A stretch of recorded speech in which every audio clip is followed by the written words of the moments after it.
అగ్ని పునిత అయిన సీతాదేవికి కూడా మానం విషయంలో అవమానం తప్పలేదు. మానవ జన్మ ఎత్తిన ప్రతి మనిషికి ఏదో ఒక రూపంలో అవమానం అంటుకునే ఉంటుంది. చీకటైతే చంద్రుడు రాజు, తెల్లారితే సూర్యుడు రాజు. ఒకరోజుదే ఒకరికి కానప్పుడు అన్ని రోజులు మనవే ఎలా అవుతాయి? మనది కాని రోజు మౌనంగా ఉండాలి, మనదైన రోజు వినయంగా ఉండాలి. మనసుకు గాయం చేసేరని మనుషులను దూరం చేసుకోవడం వలన సమస్యకు పరిష్కారం లభించదు.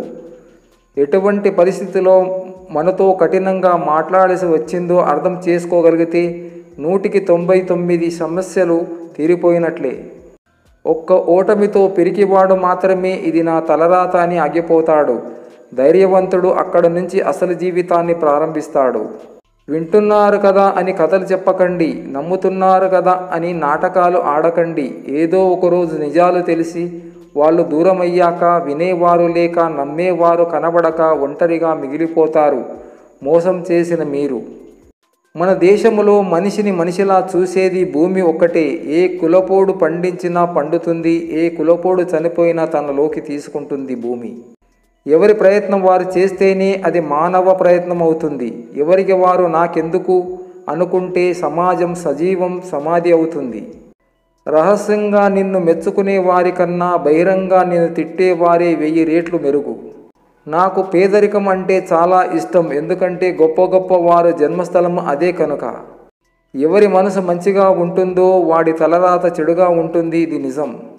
అన్నింటికి సర్దుకుపోయే వాళ్ళకి జీవితంలో కష్టాలు కూడా ఎక్కువే. బడిలో ఉన్నప్పుడు వచ్చే ఆదివారానికి, బాధ్యతలు పెరిగాక వచ్చే ఆదివారానికి చాలా తేడా ఉంటుంది.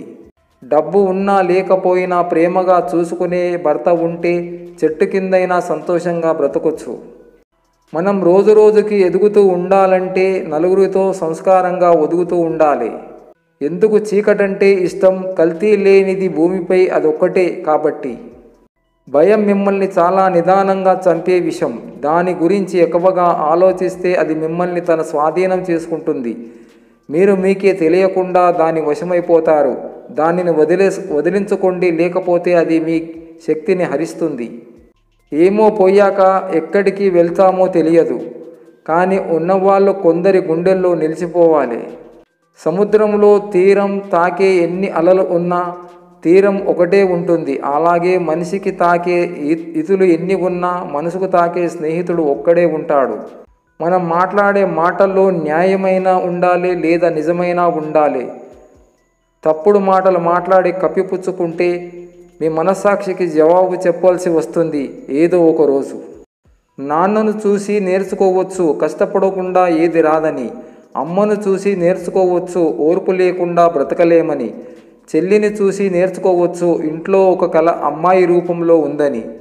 తమ్ముడిని చూసి నేర్చుకోవచ్చు అల్లరి కూడా అందంగా ఉంటుందని. అన్న అక్కను చూసి గర్వపడవచ్చు కష్టం నిన్ను పలకరించదని. జీవితాన్ని చదివే ముందు కుటుంబాన్ని చదవండి.